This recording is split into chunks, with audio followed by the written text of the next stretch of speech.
Amém. A graça e a paz a todos. Amém.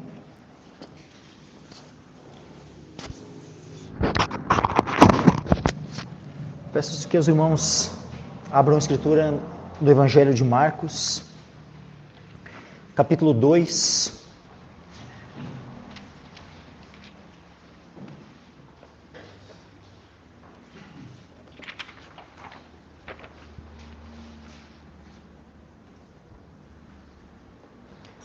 Evangelho segundo Marcos, capítulo 2, versículos 1 ao 22. Diz assim a palavra do Senhor. E alguns dias depois entrou outra vez em Cafarnaum, e soube-se que estava em casa. E logo se ajuntaram tantos, que nem ainda nos lugares junto à porta cabiam. E anunciava-lhes a palavra. E vieram ter com ele conduzindo um paralítico, trazido por 4. E não podendo aproximar-se dele por causa da multidão, descobriram o telhado onde estava e, fazendo um buraco, baixaram o leito em que jazia o paralítico. E Jesus, vendo a fé deles, disse ao paralítico: Filho, perdoados estão os teus pecados. E estavam ali assentados alguns dos escribas, que arrazoavam em seus corações, dizendo: Por que diz este assim blasfêmias? Quem pode perdoar pecados senão só Deus? E Jesus, conhecendo logo em seu espírito que assim arrazoavam entre si, lhes disse: Por que arrazoais sobre estas coisas em vossos corações? Qual é mais fácil dizer ao paralítico: Estão perdoados os teus pecados? Ou dizer-lhe: Levanta-te e toma o teu leito e anda? Ora, para que saibais que o Filho do Homem tem na terra poder para perdoar pecados, disse ao paralítico: A ti te digo, levanta-te, toma o teu leito e vai para a tua casa. E levantou-se e, tomando logo o leito, saiu em presença de todos, de sorte que todos se admiraram e glorificaram a Deus, dizendo: Nunca tal vimos. E tornou a sair para o mar, e toda a multidão ia ter com ele, e ele os ensinava. E passando, viu Levi, filho de Alfeu, sentado na recebedoria, e disse-lhe: Segue-me. E levantando-se, o seguiu. E aconteceu que, estando sentado à mesa em casa deste, também estavam sentados à mesa com Jesus e seus discípulos, muitos publicanos e pecadores, porque eram muitos e o tinham seguido. E os escribas e fariseus, vendo-o comer com os publicanos e pecadores, disseram aos seus discípulos: Por que come e bebe ele com os publicanos e pecadores? E Jesus, tendo ouvido isto, disse-lhes: Os sãos não necessitam de médico, mas sim os que estão doentes. Eu não vim chamar os justos, mas sim os pecadores ao arrependimento. Ora, os discípulos de João e os fariseus jejuavam, e foram e disseram-lhe: Por que jejuam os discípulos de João e os dos fariseus, e não jejuam os teus discípulos? E Jesus disse-lhes: Podem, porventura, os filhos das bodas jejuar enquanto está com eles o esposo? Enquanto tem consigo o esposo, não podem jejuar. Mas dias virão em que lhes será tirado o esposo, e então jejuarão naqueles dias. Ninguém deita remendo de pano novo em roupa velha. De outra sorte, o mesmo remendo novo rompe o velho e a rotura fica maior. E ninguém deita vinho novo em odres velhos. De outra sorte, o vinho novo rompe os odres e entorna-se o vinho, e os odres estragam-se. O vinho novo deve ser deitado em odres novos. Amém. Podem se assentar, meus irmãos.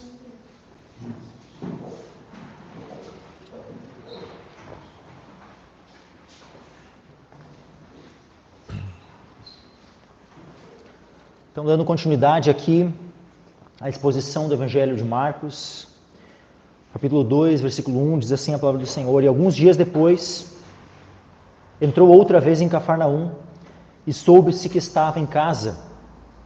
Afinal, por que alguns dias depois? Porque após ele ter curado aquele leproso, após ele ter dito para aquele homem, né, leproso que foi limpo, que não contasse nada, né, para ninguém, não dissesse nada a ninguém, mas fosse lá se apresentasse ao sacerdote e tal, mas como ele desobedeceu e contou e espalhou, né, aquela notícia da cura, por causa disso o Senhor já não podia entrar publicamente na cidade, mas ele ficava fora, né? Então ele precisou ficar alguns dias fora e depois ele, bom, já fiquei alguns dias fora, em lugares desertos, vou tentar agora novamente entrar na cidade, vamos ver, né?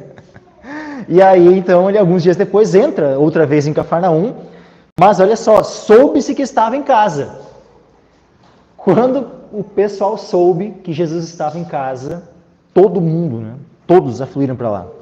Então, versículo 2, né? E logo se ajuntaram tantos que nem ainda nos lugares junto à porta cabiam, e anunciava-lhes a palavra.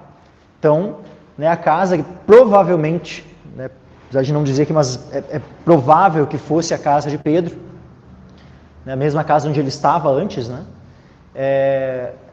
Uma casa simples, uma casa que era só de um piso, né, não era uma casa muito grande, não era uma casa com...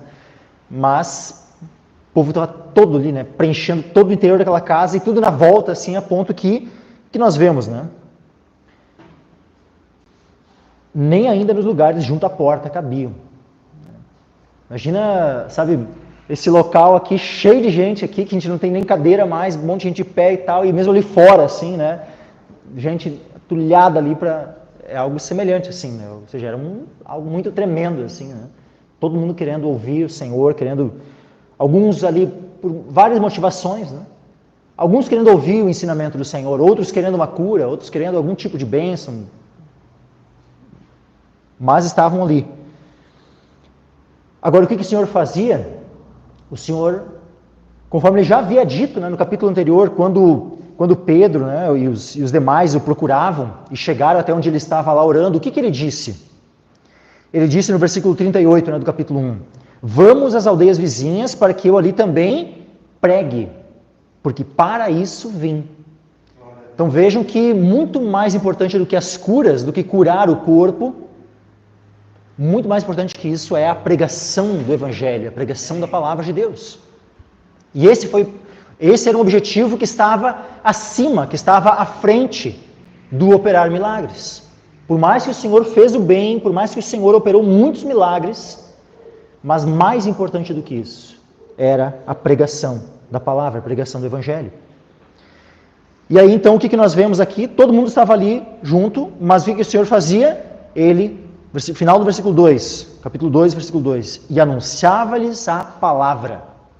Então ele estava ali pregando o Evangelho, pregando a palavra de Deus. Versículo 3. E vieram ter com ele, conduzindo um paralítico, trazido por 4. E não podendo aproximar-se dele por causa da multidão, descobriram o telhado onde estava. E fazendo um buraco, baixaram o leito em que jazia o paralítico. Então, né, esses homens ali souberam que Jesus estava na casa, viram a multidão, tentaram se aproximar, tentaram entrar, não conseguiram. Então, só que, interessante, eles poderiam muito bem ter, vamos voltar outra hora, um outro momento, né? E aqui, esse exemplo deles está registrado justamente para mostrar para nós a perseverança que nós devemos ter. Esses 4 aqui, meus irmãos, como é que nós podemos aplicar isso à nossa vida? Isso aqui, meus irmãos, vale especialmente para a intercessão.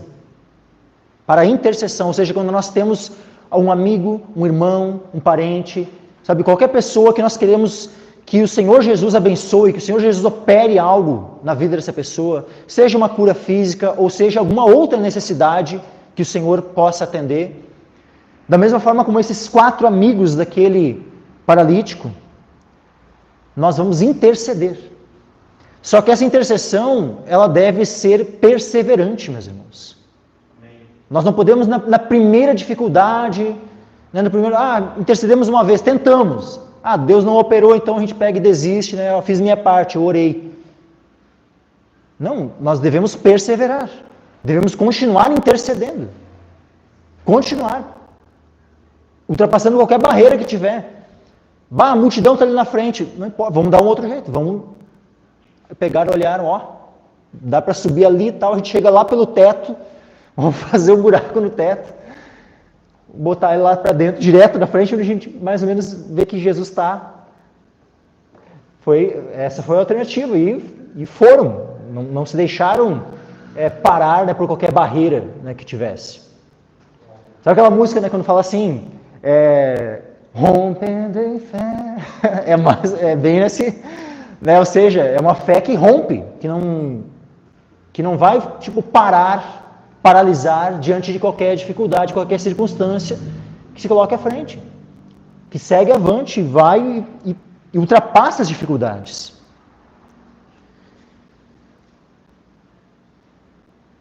Então, não puderam se aproximar por causa da multidão, eles descobriram o telhado. Fizeram um buraco, baixaram o leito em que jazia o paralítico. E olha que interessante, versículo 5. Jesus, vendo a fé deles, disse ao paralítico, filho, perdoados estão os teus pecados. Veja que não é e vendo a fé dele, né, do paralítico. Com certeza ele precisou ter fé. Porque se ele não tivesse tido fé, como é que ele teria o perdão dos seus pecados? Alguém pode ser salvo por uma fé emprestada? Alguém pode ser salvo pela fé dos outros? Um filho pode ser salvo pela fé dos pais? Um pai pode ser salvo pela fé dos seus filhos? A esposa é salva pela fé do marido? Ou o marido pela fé da esposa? Não. Então, com certeza, esse homem paralítico teve fé no Senhor. Só que não só ele. Aqueles 4 amigos, né, que tanto se importaram com ele, que tanto o amaram, né, que queriam o seu bem, que ultrapassaram aquela barreira, fizeram o buraco. Todos eles tinham fé no Senhor. Todos esses 5 tinham fé no Senhor. Então o Senhor, vendo a fé deles todos os 5, os 4 que estavam ali intercedendo, cooperando, ajudando, né, o seu amigo paralítico, como também o próprio paralítico. O Senhor Jesus, vendo a fé deles, o Senhor opera de maneira poderosa, mas ele primeiramente vai na causa, vai na raiz. Porque, meus irmãos, por que existem doenças no mundo? Por que existem, deformidades? Por que pessoas nascem com problemas de saúde, muitas vezes, né, já, às vezes, cego, surdo, paralítico? Por que essas coisas acontecem, sabe? Tudo isso é consequência do pecado, meus irmãos, do pecado. Não havia isso antes da queda. A morte, ela entrou no mundo por causa do pecado. Por um homem entrou a morte no mundo. Quando Adão cede ao pecado, quando Eva é enganada, peca, quando Adão, então, recebe a sugestão da sua esposa e come do fruto que Deus havia proibido, então a humanidade cai em Adão. E todos pecaram. E destituídos estão da glória de Deus. E essa natureza pecaminosa que Adão passou a ter, ou seja, aquela natureza perfeita que ele tinha antes, aquela natureza santa, boa, ela foi corrompida pelo pecado.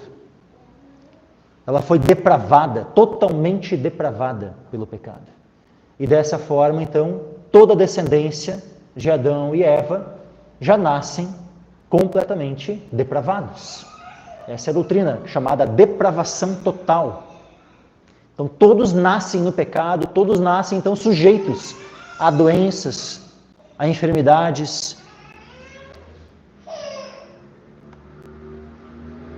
E aí o Senhor, quando vai curá-lo, a primeira coisa que ele faz é: filho, perdoados estão os teus pecados. É interessante como várias vezes na Escritura, o pecado e a doença, eles estão ali, amalgamados. E muitas vezes, a restauração física, ela vai ocorrer juntamente com a restauração espiritual.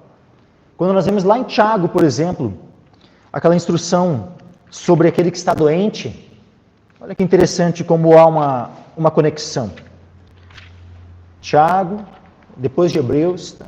Tiago capítulo 5, versículo 14 em diante, diz assim, ó, está alguém entre vós doente? Chame os presbíteros da igreja e orem sobre ele, ungindo-o com azeite, em nome do Senhor. Então, orem sobre ele, ou seja, pondo as mãos, ungindo com azeite, e tudo isso em nome do Senhor. E a oração da fé salvará o doente, e o Senhor o levantará. E olha o final do versículo 15. E se houver cometido pecado, ser-lhe-ão perdoados. Veja que a cura aqui ela está juntamente com a restauração espiritual, com o perdão dos pecados. Se houver cometido pecados. Agora, sempre uma doença, ela é consequência direta, por exemplo, de um pecado da pessoa? Não, não é esse o ponto. Toda doença ela é consequência do pecado original. Isso sim. Tá? Ou seja, toda doença ela é consequência do pecado original, do pecado de Adão. Com aquele pecado inicial, original, a morte, as doenças entraram no mundo. Mas agora, às vezes nós podemos estar doentes, sim, podemos estar doentes em consequência de um pecado nosso. Mas nem sempre. Então, os nossos pecados, sim, podem ser a causa de certas doenças, mas nem sempre. Por isso que diz o texto, se houver cometido pecados, ser-lhe-ão perdoados, porque pode ser que aquela doença não fosse uma consequência do pecado. Então, nem toda doença ela é uma consequência do pecado da pessoa. Sempre será uma consequência do pecado original, mas nem sempre de um pecado da pessoa, mas às vezes sim.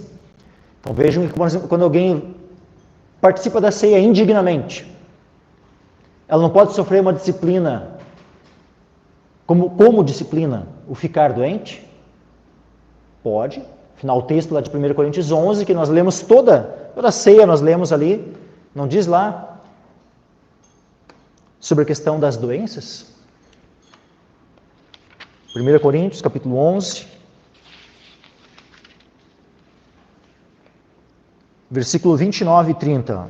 Porque o que come e bebe indignamente, come e bebe para a sua própria condenação, não discernindo o corpo do Senhor. Por causa disto, há entre vós muitos fracos e doentes, e muitos que dormem. Então, a consequência de participar da ceia do Senhor indignamente, o que é? Como é que se participa indignamente? É só não se examinar. É só participar da ceia do Senhor sem se arrepender. Por exemplo, assim, estou aqui me considerando justo, né? Não percebo que eu preciso me arrepender de nada. Está tudo bem entre mim e o Senhor. Aí eu não me examino, não percebo, né, que eu tenho um monte de coisa da qual eu tenho que me arrepender, que eu tenho que confessar. Aí, por eu me considerar justo e não confessar ao Senhor, não me arrepender dos meus pecados, eu estou ali participando da ceia aí de forma indigna. E aí, quando eu participo da ceia de forma indigna, ou seja, eu estou ali em meus pecados, em pecados não arrependidos, não confessados, o Senhor ele pode me disciplinar com uma doença. Ou seja, então uma doença ela pode sim ser uma consequência de um pecado meu, de pecados dos quais eu não me arrependo. Mas o Senhor então ele vai ali, voltando lá para Marcos, capítulo 2, versículo 5, né? Jesus, vendo a fé deles, disse ao paralítico, filho, perdoados estão os teus pecados, os teus pecados. E estavam ali assentados alguns dos escribas, que arrazoavam em seus corações, dizendo, por que diz este assim blasfêmias? Quem pode perdoar pecados, senão só Deus? Vejo que tem duas questões aqui. Os escribas, estavam ali sentados alguns dos escribas. Esses escribas aqui, eles estavam certos por um lado e errados por outro. No que é que eles estavam certos? Eles estavam certos em reconhecer que somente Deus pode perdoar pecados. Quando ele disse, quem pode perdoar pecados senão só Deus? Essa afirmação está correta. Só Deus pode perdoar pecados. É óbvio, né, que quando nós pecamos uns contra os outros, sim, nós devemos perdoar os pecados dos outros. Mas agora, isso não significa que o nosso perdão estendido ao próximo que nos ofendeu, que caso ele não se arrependa, isso vai ter algum efeito diante do trono de Deus. O perdão no sentido de salvação, de alguém ser salvo, É somente Deus que pode estender esse tipo de perdão. Então, nesse aspecto, os escribas estavam certos. Quem pode perdoar pecados se não só Deus? Realmente, só Deus pode perdoar pecados. Mas agora, onde é que eles estavam errados? Era em não perceber que aquele que havia acabado de dizer, filho, perdoados estão os teus pecados, que aquele que havia dito esta frase era o próprio Deus manifesto em carne. Ali estava o erro, era em não reconhecer a natureza de Jesus Cristo, de serem ignorantes a respeito de quem era Jesus Cristo. E aí estava o erro deles, porque aí eles consideraram que Jesus estava dizendo blasfêmias. Versículo 7, né? Por que dizeste assim blasfêmias? Jesus estava blasfemando, meus irmãos? É óbvio que não, porque afinal ele era Deus, manifesto em carne. E como Deus, ele poderia ou não perdoar pecados? Poderia. É o único que poderia. Versículo 8. Vejam que, só uma coisa. Versículo 6 diz assim, estavam ali assentados alguns dos escribas que arrazoavam em seus corações. Ou seja, esse diálogo, né, esses questionamentos, esses pensamentos, não foi algo proferido em palavras, né? Não foram os lábios deles que disseram essas frases, essas perguntas, essas dúvidas, esses questionamentos. Não foram os lábios deles, foi apenas os pensamentos dos seus corações. Por que dizem isso assim, blasfêmias? Quem pode perdoar pecados se não só Deus? Isso era só o pensamento do coração deles. Porque eles estavam arrazoando, pensando, dialogando dentro de si. Olha só o versículo 8. E Jesus, conhecendo logo em seu espírito que assim arrazoavam entre si, lhes disse: por que arrazoais sobre estas coisas em vossos corações? E aí nós vemos uma outra questão, meus irmãos. Quem pode saber o que se passa no coração do homem? Quem pode ler os pensamentos do homem? Os demônios podem ler os pensamentos do homem? Não podem. Satanás, o príncipe dos demônios, pode ler os pensamentos, pode saber o que se passa no coração do homem? Não, meus irmãos. Ou seja, se nem os demônios, que são mais poderosos do que os homens, têm essa capacidade, que dirá então, trazendo agora para os homens. Os homens podem ler o pensamento, ler o coração, o que se passa no coração dos outros? Não, meus irmãos. Somente quem pode sondar a mente e os corações? Somente Deus. E aqui então Jesus, de duas formas, ele vai provar para aqueles escribas de que ele era Deus. Primeiramente, sondando os seus corações, sabendo o que se passava nas suas mentes, nos seus corações. Olha que interessante, né? Eles só pensando ali, sobre Cristo, como pode dizer esse blasfêmias? Quem pode perdoar pecado senão Deus? Mas eles sabiam também que somente Deus pode ler os corações, conhecer o que se passa nos corações. E aí Jesus vai e simplesmente fala assim para eles: por que arrazoais sobre essas coisas em vossos corações? Qual é mais fácil? Dizer ao paralítico, estão perdoados os teus pecados? Ou dizer-lhe, levanta-te, toma o teu leito e anda?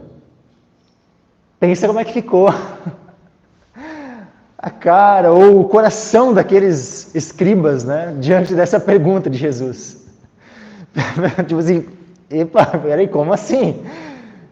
Ele sabe o que se passa no meu coração. Ele está lendo o meu coração, o meu pensamento, é isso?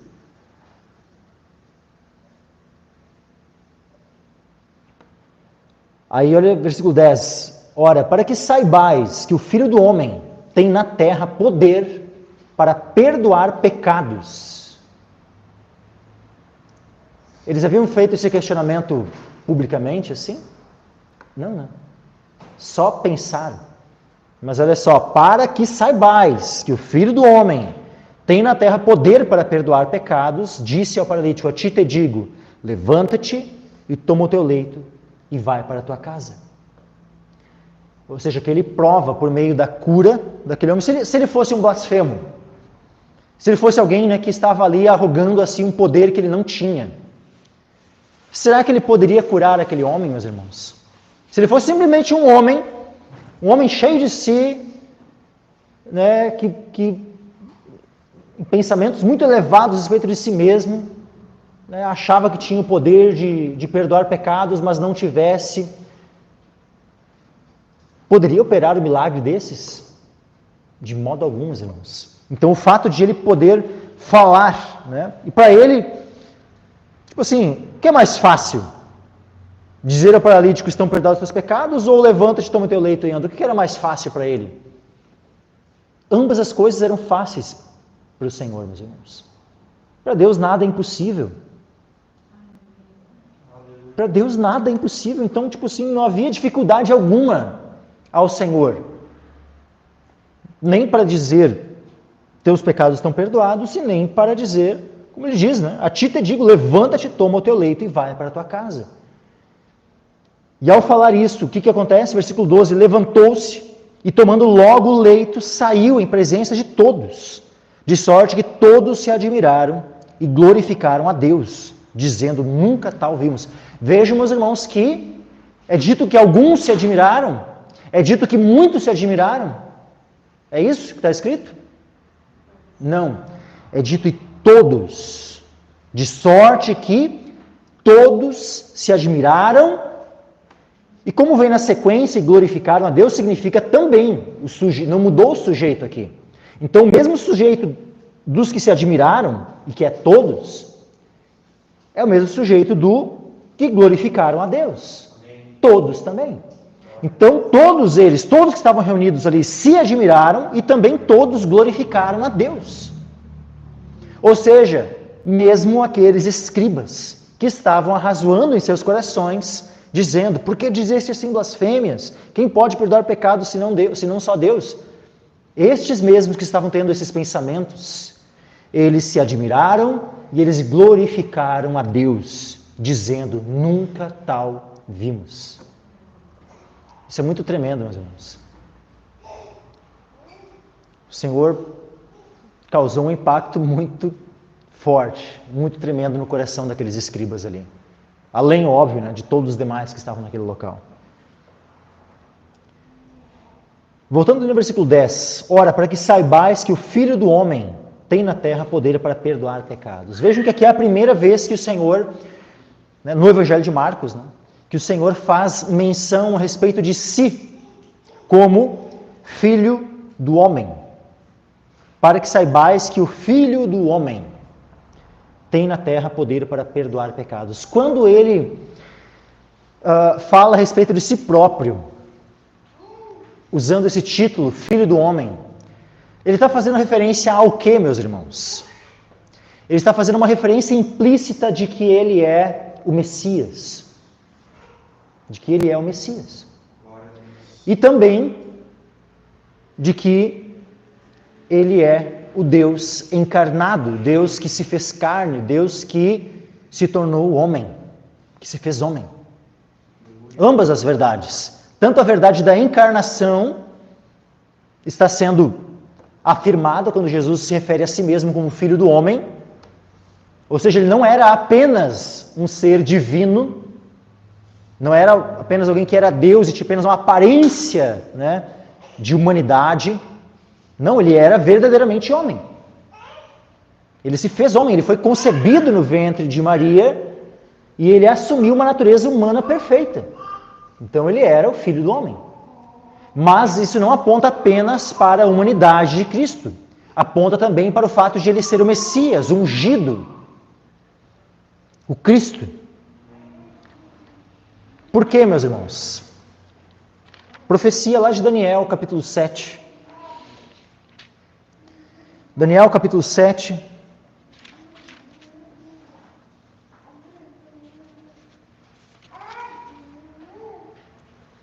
Versículo 13 e 14. Daniel 7, versículo 13 e 14, diz assim: E eu estava olhando nas minhas visões da noite, e eis que vinha nas nuvens do céu, um como o Filho do Homem, e dirigiu-se ao ancião de dias, e o fizeram chegar até ele. Quem é esse filho do homem que está sendo referido aqui? É Jesus Cristo, meus irmãos. Quem é o ancião de dias que está fazendo referência aqui? É o Pai. E olha o versículo 14: e foi-lhe dado o domínio, e a honra, e o reino, para que todos os povos, nações e línguas o servissem. O seu domínio é um domínio eterno, que não passará, e o seu reino tal, que não será destruído. Então Jesus, quando ele se refere a si mesmo como o Filho do Homem, ele está fazendo referência a esta profecia, meus irmãos. Olha só, eu estava olhando nas minhas visões da noite, e eis que vinha nas nuvens do céu. Isso aqui está apontando já para a vinda do Senhor Jesus, para todo aquele cumprimento, tudo aquilo que nós vimos, né, em Apocalipse. Ele, aquele cordeiro, né, o leão da tribo de Judá, o cordeiro que foi morto, que venceu, com seu sangue nos comprou, que se achega, né, perante o Pai, pega o livro que estava à mão direita do Pai, que era o único digno de desatar os seus 7 selos. Está fazendo toda essa referência, meus irmãos. Aquele que veio, morreu por nós, ressuscitou, subiu aos céus e se assentou à destra do Pai. É aquele que voltará nas nuvens e todo olho o verá. Está fazendo referência a tudo isso, meus irmãos. E é interessante que ao longo do Evangelho de Marcos nós vamos ver que na maior parte das vezes que Jesus ele faz referência a si mesmo como o Filho do Homem, ele está fazendo referência à sua morte, à sua ressurreição, aos seus sofrimentos e à sua segunda vinda. Ou seja, aos principais aspectos do Evangelho. Ele faz referência quando ele se refere a si mesmo como o Filho do Homem. E aqui vejam, a primeira vez que ele faz referência a si mesmo como Filho do Homem é como aquele que pode perdoar os pecados. E como aquele que, por meio do seu sacrifício, é que, na verdade, ele tem esse poder. Porque Deus poderia perdoar os pecados do homem se Cristo não tivesse morrido por nós? O perdão poderia ser estendido a nós? Não, meus irmãos. O perdão não poderia ser estendido a nós se Cristo não tivesse morrido por nós na cruz e ressuscitado no 3º dia. Não haveria possibilidade do perdão ser estendido a nós. Então, todo o perdão que Deus estendeu ao homem, desde o primeiro até o último, todo o perdão depende do sacrifício perfeito de Jesus Cristo.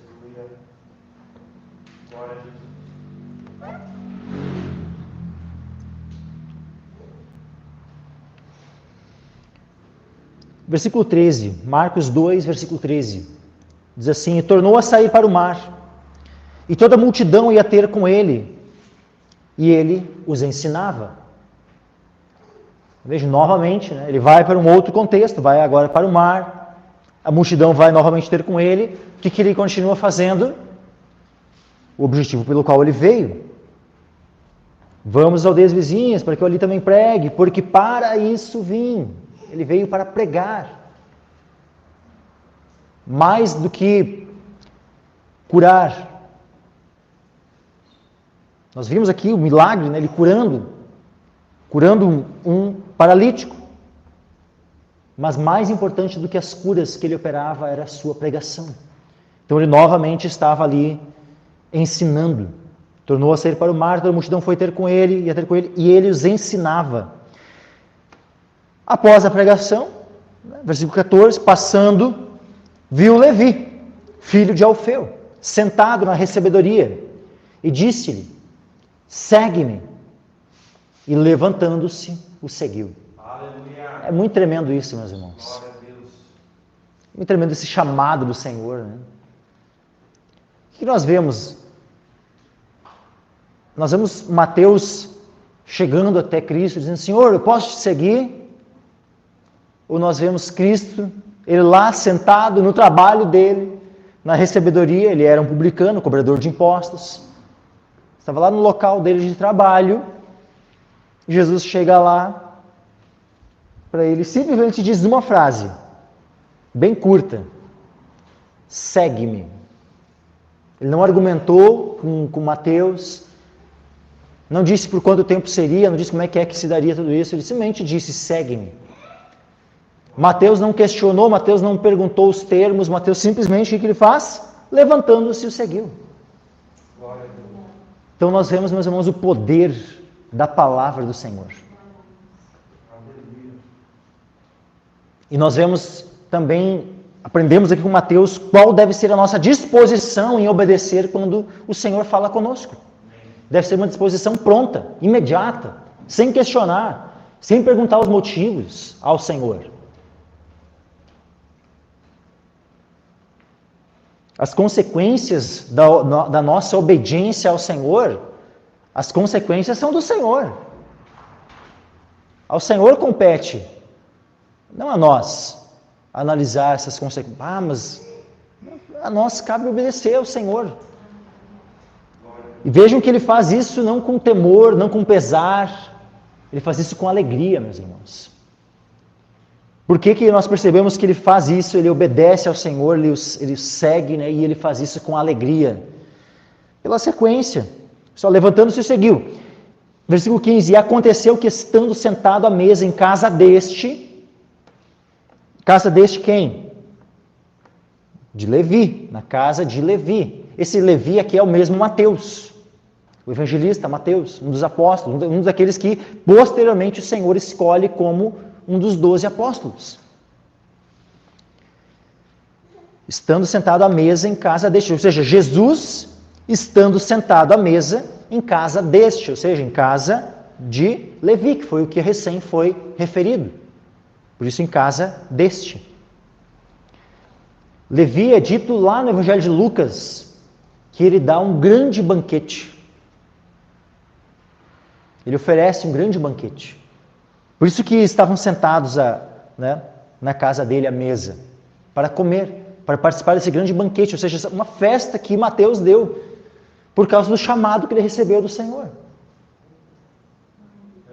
Um homem que era um publicano, um cobrador de impostos, alguém que era considerado pela nação de Israel um traidor da pátria. Imagina lá na Rússia, né, a Rússia foi, né, que invadiu a Ucrânia, aí os ucranianos lá, daí alguns ucranianos começam a trabalhar para os russos. Nas cidades lá ocupadas e tal, né, os ucranianos começam a trabalhar para os russos. Como é que esses ucranianos que passaram a trabalhar para os russos vão ser vistos pelos outros ucranianos? Como traidores. O que estava acontecendo ali? Roma tinha invadido. Roma tinha conquistado. Eles estavam debaixo do domínio, do jugo do Império Romano. O que os publicanos faziam? Os publicanos eles cobravam impostos. Mas era para o benefício de Israel que esses impostos, era que nem assim, né? Em tese, né, os nossos impostos são cobrados assim, para o benefício da população. Não, era para o benefício de Roma. Era para enriquecer os cofres de Roma. Então, como é que os publicanos, que eram israelitas, que eram judeus, e que passaram, né, a cobrar dos seus irmãos impostos para essa nação estrangeira, como é que esses eram vistos? E especialmente ainda, porque não é assim, Roma lá dizia, vocês cobrem 2 denários de cada um. Os publicanos cobravam 2 denários de cada um? Não, chegavam lá, 3 denários, 4 denários, 5. Sabe, eles não cobravam aquilo que Roma pedia, eles cobravam a mais, ficavam com excedente. Ou seja, além de eles estarem fazendo um serviço que todo mundo, né, ninguém gosta de imposto. Né? Só que nós, independente de gostarmos ou não, nós devemos pagar. Dai a César o que é de César, a Deus o que é de Deus, tá? Independente se tu gosta ou não de pagar imposto, não, tu tem que pagar imposto, tá? Mas agora, ninguém gosta de pagar imposto, daí pensa, ele deve estar lá o cobrador de imposto. E ainda ele não apenas cobra só o que Roma pedia, ele cobra ainda além, ele te extorque, ele enriquece às tuas custas. Como é que então esses homens, essa classe de homens era vista? E Mateus fazia parte desses. Mateus era um dos publicanos. Um destes, né, que era muito mal visto pela sociedade, né, pelos judeus. Mas ele dá um banquete, ele se alegra com esse chamado. E estavam então sentados à mesa, né, com Jesus, os seus discípulos, muitos publicanos e pecadores. Porque quando Jesus chama Mateus, que era um publicano, os outros, ele não era o único, haviam outros. E eles viram Jesus chamando Mateus, eles viram, Mateus deu um banquete, foram tudo para lá, né, curiosidade, sei lá quais motivos, né? Alguns já tinham ouvido, com certeza já tinham ouvido falar de Cristo, queriam conhecer Ele, outros, né, independente dos motivos, né, os vários motivos que poderia haver, né, para os publicanos estarem ali. Eles estavam ali ao redor de Cristo, sentados à mesa com Ele, porque eram muitos e o tinham seguido. Mas olha só o que acontece, versículo 16. Os escribas e fariseus, vendo-o comer com os publicanos e pecadores, que não apenas, né, chamou um deles, como os outros publicanos e pecadores, ele se sentou com eles. E aí pensa, né, os escribas e fariseus, né, que se consideravam, né, tão santos, tão puros, olhando assim, né, para Cristo sentado lá com os pecadores, com os publicanos. E aí, o que eles fazem? Os escribas e fariseus, vendo comer com os publicanos e pecadores, disseram aos seus discípulos. Olha que interessante uma coisa, eles não chegam para Jesus. Né? Na mente deles, a conduta de Cristo era repreensível. Como pode, né, esse homem estar ali, sentando para comer com publicanos e pecadores? Como assim? Mas eles não chegam até Cristo para falar com Cristo, questionar Cristo, assim, ó, Jesus, por que tu está comendo com os publicanos e pecadores? Não. Eles chegam para quem? Disseram aos seus discípulos, por que come e bebe ele com os publicanos e pecadores? Veja que eles não tiveram coragem de chegar direto em Cristo e questionar Cristo sobre a sua conduta. Eles vão em terceiros questionar a conduta de Cristo. O que a palavra diz, meus irmãos? Por exemplo, assim, se o teu irmão pecar contra ti, vai questionar a conduta do teu irmão para um terceiro? Vai falar mal do teu irmão para um terceiro? É isso? Não, se o teu irmão pecar contra ti, vai e repreende-o entre ti e ele só. Se te ouvir, ganhaste o teu irmão. Se não te ouvir, leva 2 ou 3 testemunhos. Agora, o que eles fizeram? Eles foram até Cristo? Não, eles não foram até Jesus. Eles foram até os discípulos. Questionar os discípulos. Por que come e bebe ele com os publicanos e pecadores? Mas olha só, e Jesus, tendo ouvido isto, disse-lhes. Eles não falaram com Jesus diretamente, mas Jesus vai e fala daí com os discípulos. Jesus, por acaso, fala em terceira pessoa, né? Fala com os discípulos, né? Discípulos, né? Eles questionaram isso, né, tal, mas deixa eu falar aqui só para vocês. Não, Jesus é direto. Jesus fala diretamente com eles. Os sãos não necessitam de médico, mas sim os que estão doentes. Eu não vim chamar os justos, mas sim os pecadores ao arrependimento. Então, aqueles homens estavam se considerando sãos, os escribas e fariseus. Eles se consideravam sãos, ou seja, eles consideravam, havia a classe dos pecadores, e eles achavam que estavam fora dessa classe. Não, nós não temos parte com os pecadores, nós somos os justos. Eles se consideravam aos seus olhos o que então? Pecadores? Não, se consideravam justos aos seus próprios olhos. Só que Jesus, o que ele diz? Os sãos não necessitam de médico, mas sim os que estão doentes. Ou seja, eu não vim chamar os justos, ou seja, aqueles que se consideram justos, porque não há um justo sequer, meus irmãos.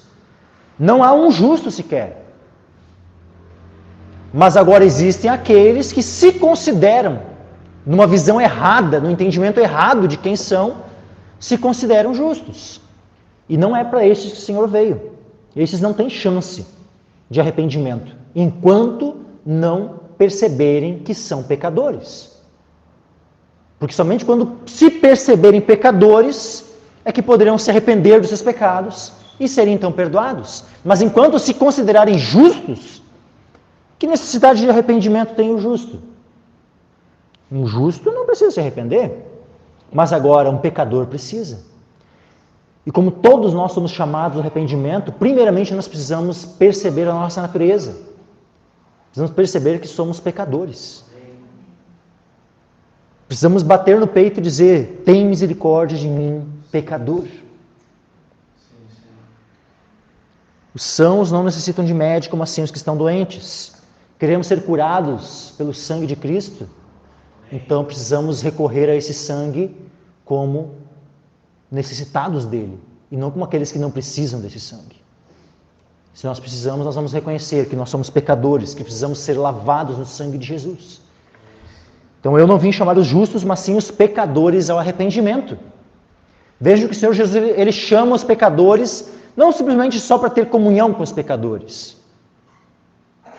Tem muita gente, né, que usa desse texto: o Senhor não veio chamar os justos, mas sim os pecadores. Né? E esquecem que esse chamado aos pecadores é para que se arrependam. Amém. E se nós vamos estar sentados à mesa com as pessoas deste mundo que não conhecem o Senhor Jesus ainda, não é com o objetivo de simplesmente a gente estar ali, de ter um momento de comunhão com aquelas pessoas e é só. O objetivo, meus irmãos, de nós sentarmos com as pessoas deste mundo que não conhecem o Senhor, que são ímpios, que não foram ainda lavados no sangue de Jesus, é para influenciá-las. Não é sermos influenciados por elas, é para influenciá-las, é para falarmos do Evangelho a elas e chamá-las ao arrependimento, assim como o Senhor Jesus estava ali, sentado à mesa com os pecadores para o quê? Chamá-los ao arrependimento. Então que nós jamais venhamos a esquecer disso, meus irmãos.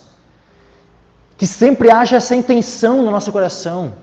Quando nós estivermos junto com pessoas que não conhecem o Evangelho, que não conhecem o Senhor Jesus, que haja sempre essa intenção no nosso coração de influenciá-las, de pregar o Evangelho, de anunciar o Evangelho a elas, para que elas possam ter a oportunidade de serem salvas.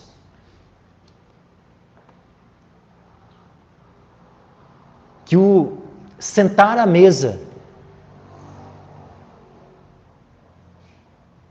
com aqueles que não conhecem ao Senhor Jesus, que o sentar à mesa para comer com eles não seja um fim em si mesmo, porque não é um fim em si mesmo.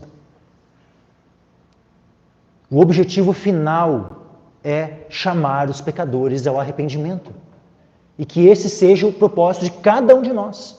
Que tenhamos essa intenção toda vez que nós estivermos sentados à mesa com alguém que não conhece o Senhor Jesus.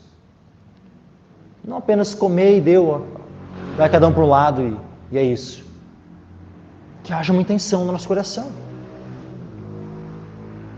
Que venhamos a deixar uma marca no coração daqueles com quem nós sentarmos para comer. E que essa marca seja a marca do Evangelho pregado. Os sãos não necessitam de médico, mas sim os que estão doentes. Eu não vim chamar os justos, mas sim os pecadores ao arrependimento. Então vejo que o fim último da intenção de Cristo ao estar sentado ali com os pecadores era chamá-los ao arrependimento. Versículo 18. O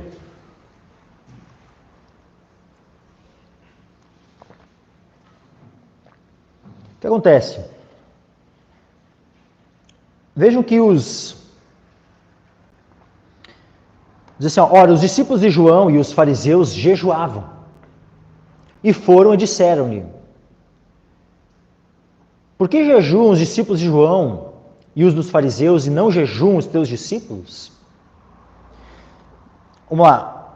Os discípulos de João e os fariseus jejuavam, e foram e disseram-lhe. Aqui é possível, meus irmãos, que ambos, que tanto, né, tem aí um grupinho ali, de discípulos de João, que estavam ali curiosos, né, vendo quem era Jesus ali. João, nesse tempo, estava preso.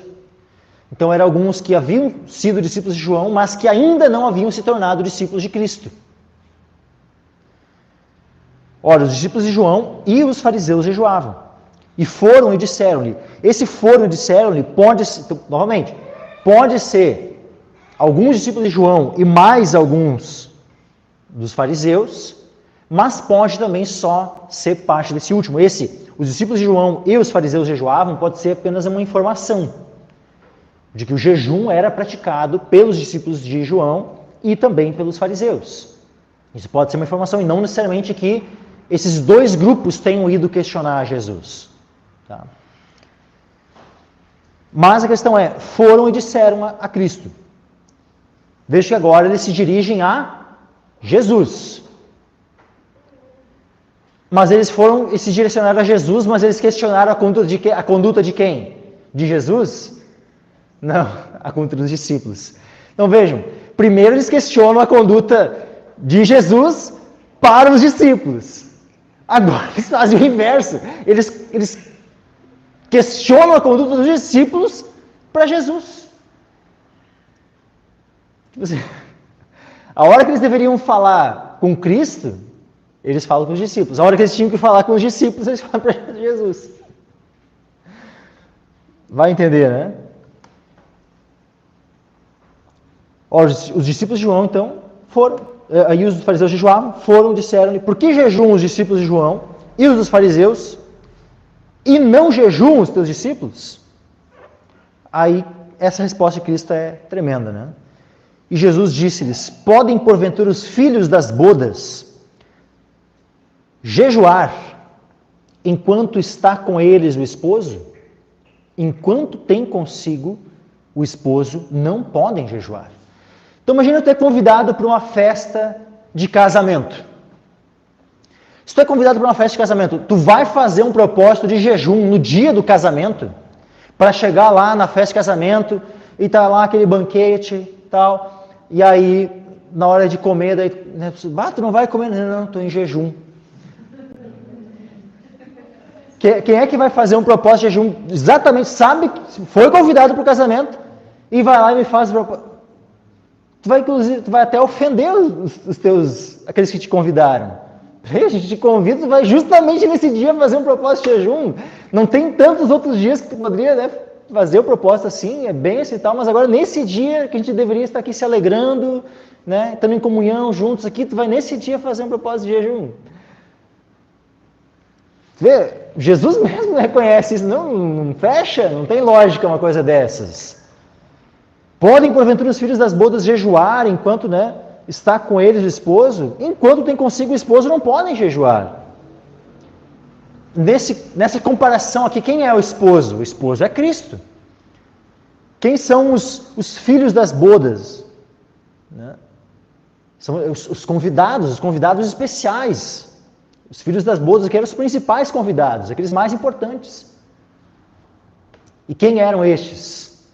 Quem eram estes que eram os filhos das bodas, aqueles, né, convidados mais próximos do noivo? Eram os discípulos, aqueles que estavam sendo questionados, que não estavam jejuando. E aí Jesus diz assim, que eles nem podiam jejuar, o noivo estava com eles, era tempo de se alegrar. Pensa, meus irmãos, que alegria, né? Se nós tivéssemos tido o privilégio de viver naquele tempo, né? Estando em comunhão com o Senhor ali, manifesto na carne, né? Poder, ter convivido com Ele. Esse seria um tempo de muita alegria, meus irmãos. De fato foi. Um tempo muito alegre, tanto que Jesus diz que, né, enquanto tem consigo o esposo, não podem jejuar. Mas dias virão em que lhe será tirado o esposo, e então jejuarão naqueles dias. Então vejam, meus irmãos, que tem pessoas que não gostam de jejuar. Tem, inclusive, algumas igrejas por aí que nem tem mais ensinado o jejum como uma prática cristã. E, inclusive, essas Bíblias moderninhas, baseadas no texto crítico, têm omitido em vários versículos que fazem menção ao jejum, estão sendo omitidas em muitas Bíblias por aí, Bíblias corrompidas. Mas agora, o jejum é uma prática cristã, meus irmãos? Com certeza. Olha só o que Jesus disse: dias virão em que lhe será tirado o esposo. O que é isso, será tirado o esposo? É porque Jesus ele iria morrer, ele iria ressuscitar, e após a ressurreição, ele ficaria só mais 40 dias. Depois disso, ele subiu aos céus, está sentado à destra do Pai, e nós estamos aguardando a vinda dele. Esse tempo em que o Senhor está nos céus e que nós aguardamos a vinda dele, é o tempo onde o esposo foi tirado. Esse é o tempo em que o esposo foi tirado. E nesse tempo onde o esposo foi tirado dessa presença física aqui da terra, os seus discípulos jejuam.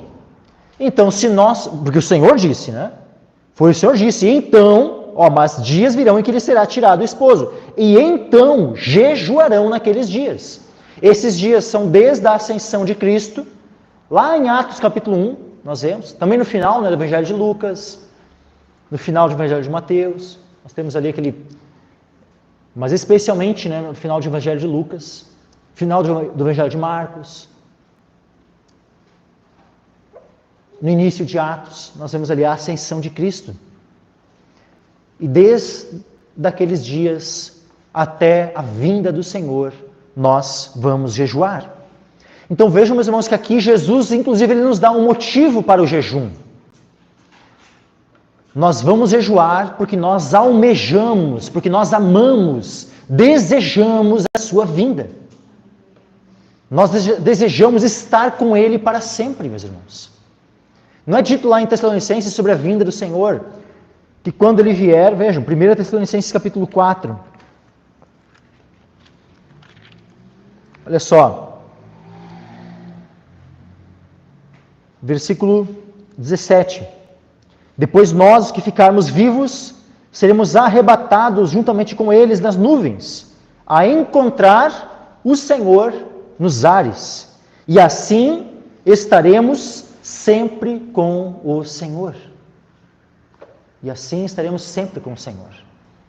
Então vejam que é óbvio que o Senhor ele está conosco, presente conosco, em todo o tempo, até o fim do mundo, como ele diz lá no final do Evangelho de Mateus. Mas isso por causa da sua divindade, ele é onipresente. E ele, de maneira especial, ele está conosco, especialmente também porque o Espírito Santo habita em nós. Então, de várias formas, né, a presença do Senhor está conosco. Mas há uma presença do Senhor que é justamente sua presença manifesta no seu corpo. Ou seja, quando ele estava ali, Deus manifesto em carne. Esse tipo de presença, meus irmãos, nós não temos hoje. Mas esse tipo de presença nós teremos na vinda do Senhor Jesus. E esse tipo de presença nós aguardamos, meus irmãos. Aleluia. E nós vamos jejuar também por causa disso. Porque o Senhor não veio ainda. Então nós vamos nos entristecer pelo fato de a vinda do Senhor não ter acontecido ainda. Porque o jejum também é uma forma de manifestar tristeza. Tristeza por quê? Porque o Senhor Jesus ainda não veio. E nós almejamos, nós desejamos a sua vinda. Então nós vamos jejuar por causa disso. Que essa seja uma das motivações. Nós podemos jejuar por várias coisas. Vai ter o retiro de Páscoa, durante o período da Páscoa. Vamos jejuar em prol do retiro, porque Deus opere nesse retiro e tal. Amém. Vamos jejuar. Podemos jejuar pela cura de alguém, podemos jejuar pela conversão de alguém. Podemos jejuar por vários motivos, meus irmãos. Mas que não venhamos a esquecer deste motivo que o Senhor nos deu. Ao qual ele disse que os seus discípulos jejuariam. Mas nos dias virão em que lhe será tirado o esposo, e então jejuarão. Vejam que o Senhor Jesus ele não coloca assim, talvez jejuarão. Isso aqui é uma constatação de que os discípulos de Cristo jejuariam. É uma constatação. Então jejuarão naqueles dias. Isso pelo fato de não termos essa presença física do Senhor. Ou seja, porque o Senhor não voltou ainda. O Filho do Homem ainda não apareceu nas nuvens. E por causa disso, por causa que essa promessa, essa vinda ainda não se manifestou, então nós vamos jejuar. Que venhamos a ser como aqueles que realmente aguardam a vinda do Senhor. E por fim, versículos 21 e 22. Ninguém deita remendo de pano novo em roupa velha. De outra sorte, o mesmo remendo novo rompe o velho e a rotura fica maior. A minha esposa é costureira, né? Sabe bem dessa questão aqui, né? Mas de maneira geral, isso aqui é de conhecimento, né? De todos, ou de quase todos, pelo menos, né? Um pano, um tecido novo, normalmente o que vai acontecer quando ele é lavado, ele começa a encolher. Então, uma roupa velha, onde é costurado um remendo de um pedaço de pano novo, na medida que essa roupa for lavada e esse pano começar a encolher, aquele buraco que quis se cobrir com esse remendo novo, ele vai ser um buraco maior dessa vez. Por quê? Porque o remendo novo vai começar a repuxar e aquela rotura, né, ela vai ficar maior ainda. É isso que vai acontecer. O que acontece? O que é a roupa velha aqui? A roupa velha é a nossa velha natureza. É o velho homem que precisa ser... que nós precisamos nos despir do velho homem. Nós temos várias vezes essa ordem nas Escrituras, para nós nos despirmos do velho homem. E o objetivo do Evangelho, meus irmãos, não é remendar o velho homem. Não é pegar o velho homem assim, né? Tem só um detalhezinho aqui, um detalhezinho ali que precisa mudar e aí tá 10, tá resolvido o problema. É isso? O Evangelho ele vem só para ser um remendo do velho homem? Não, meus irmãos, o Evangelho não é um remendo do velho homem. O Evangelho recebido, né, a doutrina do Evangelho recebida por uma mentalidade que não foi renovada, por alguém que não, que não foi transformado numa nova criatura, é simplesmente um coração apto para produzir todo tipo de corrupção. E ele vai acabar modificando. E o problema dele vai ser maior ainda, porque daí agora, uma vez que ele já tem conhecimento do Evangelho, o problema dele é maior que o anterior. Ou seja, a rotura é maior.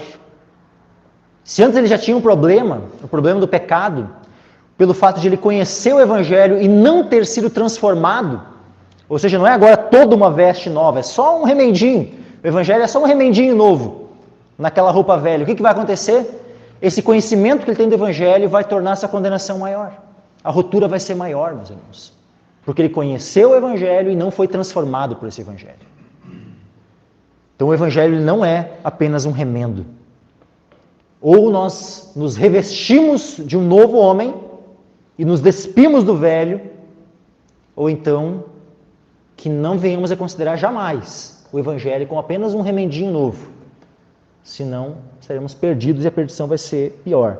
E 22 diz, ninguém deita vinho novo em odres velhos. De outra sorte, o vinho novo rompe os odres e entorna-se o vinho, e os odres estragam-se, e o vinho novo deve ser deitado em odres novos. De maneira semelhante, meus irmãos, o Evangelho ele vai ser recebido e conservado por odres novos. Se um odre velho, que poderia ali haver resíduos, né, problemas, fosse colocado o vinho novo. O que é o vinho novo? É o suco da uva, que não foi fermentado. Aí ele é colocado num recipiente velho, que teria ali resíduos. O que iria acontecer com aquele vinho novo? Ele ia começar a fermentar. E uma vez começando a fermentar, ia chegar um momento onde ia explodir, ia arrebentar aquele odre velho. Tanto o odre se estraga, como a mensagem, o evangelho, se perde. O que nós vemos, por exemplo, alguns dos fariseus que, entre aspas, se converteram? O que eles estão lá fazendo depois, lá na época do apóstolo Paulo? Não estão lá ensinando que os gentios tinham que se circuncidar e guardar a lei de Moisés, senão não seriam salvos? O que era isso? Eram odres velhos que receberam a mensagem do evangelho, o vinho novo, mas aí começaram a fermentar aquela mensagem. Ou seja, começaram a colocar o seu fermento que já tinha ali dentro, começaram a misturar com o evangelho. O que esses homens, será que foram salvos? Não, meus irmãos. Não foram salvos, porque tu não pode. Paulo mesmo ensinou aos Gálatas que se eles se deixassem circuncidar, eles estariam se desligando de Cristo. Se desligando de Cristo. Ou seja, a situação deles seria pior do que antes. Então eles seriam como odres que se romperam. E aí nem o evangelho é preservado, o evangelho ele é deturpado, é fermentado, e a própria pessoa, o próprio odre se perde também. Então o vinho novo, ou seja, esse suco de uva não fermentado, ele deve ser colocado dentro de odres novos. Por quê? Porque a mensagem do evangelho, meus irmãos, primeiramente, ela precisa nos transformar em nova criatura. Ou seja, a mensagem do evangelho, ela, primeiramente, nós somos chamados a crer em Jesus Cristo e nos arrependermos dos nossos pecados. E esse primeiro ato, que é o ato da conversão, o arrependimento, a fé, ou seja, o novo nascimento, nós somos feitos, então, novas criaturas. Um novo homem, filhos de Deus. Ou seja, odres novos. E esses odres novos, então, podem conter a mensagem do evangelho e não perverter, não fermentar essa mensagem. Aí tanto o odre se conserva, como a mensagem também se conserva. Que jamais venhamos, querer fazer essas misturas e achar que o evangelho pode somente ser algo a mais acrescentado na vida de um velho homem. Se a mensagem do evangelho não nos transformar por completo, meus irmãos, e não nos fizerem novos homens, de nada adianta o evangelho ser só mais alguma coisa, só um acréscimozinho à nossa vida. Se o evangelho for só isso, nós estaremos caminhando para a perdição, meus irmãos. Mas agora, se o evangelho verdadeiramente nos transformou em odres novos, glória a Deus, dessa forma nós vamos guardar a palavra, nós vamos, poder, aquilo que contém dentro de nós, essa mensagem vai poder também fluir para outros, beneficiar a outros. Amém, meus irmãos? Peço então que os irmãos se coloquem em pé.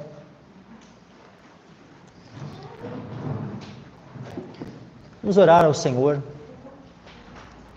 E depois, na sequência, a pastora Luísa pode vir aqui à frente. Pai amado, nós agradecemos a Ti, Pai, pela Tua palavra, pelo Teu Evangelho, Senhor.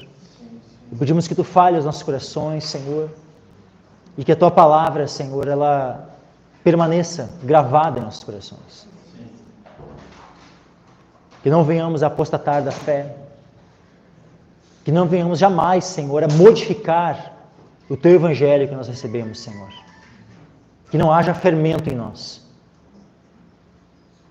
Mas que venhamos, Senhor, a receber a Tua palavra e guardá-la, conservá-la e transmiti-la a outros de maneira íntegra, pura, sem corrompê-la. Em nome de Jesus, nos livra disso, Senhor. Nos livra de modificar, de torcer a mensagem. Mas que sejamos fiéis na transmissão da Tua mensagem, Pai. Fortalece-nos a fé, Senhor. E dá-nos perseverança, Senhor. Ajuda-nos, Senhor, a interceder uns pelos outros.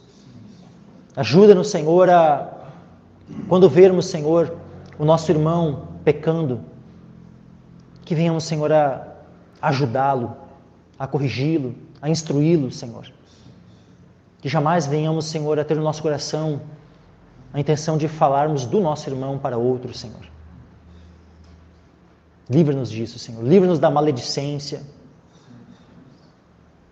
Mas ajuda-nos, Senhor, a sermos obedientes à Tua palavra em tudo, Senhor. E eu peço, Senhor, que o nosso desejo, o nosso anseio, o nosso amor pela Tua vinda seja cada vez mais intenso. Em nome de Jesus. Amém.